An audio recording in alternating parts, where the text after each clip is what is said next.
of drugs and booze and the avalanche of horrific violence in America?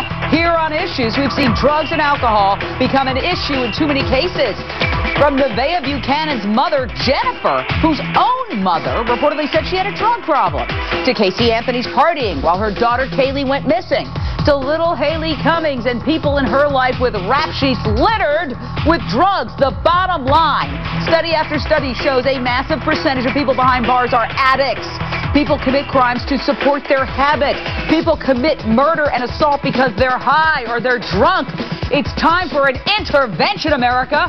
Joining me, Ken Feely, a man who has spent the past 2 decades helping people confront their addictions and doing interventions on them. You will recognize him as the host of A&E's hit show Intervention, and he's the author of this new book, Face It and Fix It. It hits this subject hard.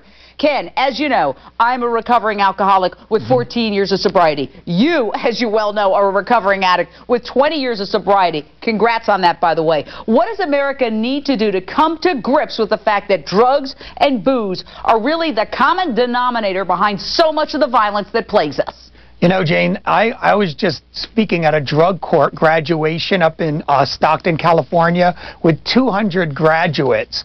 That's the answer. If we're going to fight this war on drugs, that's what we need to do. We need to give these people a chance and get them into recovery as we have, and we've been so open about our recovery, and give them that chance of life. Because throwing them in jail is not the answer. Yeah, everybody's talking about, oh, we spend so much money incarcerating people. Well, it would cost a pittance of that to give people treatment. Time and time again, in all the stories that we cover here on Issues, there is one underlying theme, and that is young people connected to drugs, doing drugs, going out partying, having kids. So it's like out-of-control kids, glorified teenagers, having kids. Yes, and as you can see, what I'm doing with the show on A&E is we're helping educate the families to let them know that it doesn't have to get to that point of getting them in jail. And then with the new book that I just have coming out, with Face It and Fix It, with this, we're able to help reach the people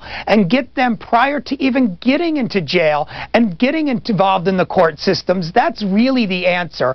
Getting the people the help, getting them into recovery, and getting them healthy. These are sick people. These aren't bad people. Well, they become bad people if they continue to use and they don't get treatment. A Columbia University study found 3/4 of all the prison inmates that they surveyed were either drug addicts or alcoholics. I mean, to me, that one stat says it all. You want to stop murder, you want to stop muggings, you want to stop rapings, get people help before they get so screwed up in their head that they go and do something like that. Yeah, we've come a long, long way. You know, back when I was arrested, they never, ever had drug court. Now, like I said, speaking at a graduation, and all over this country, they have, every state, they have some form of a drug program. But we've come a long way, but we have a long way to go. Ken, thanks. A small Michigan community in despair after the discovery of what cops believe are the remains of a 5-year-old Nevaeh Buchanan.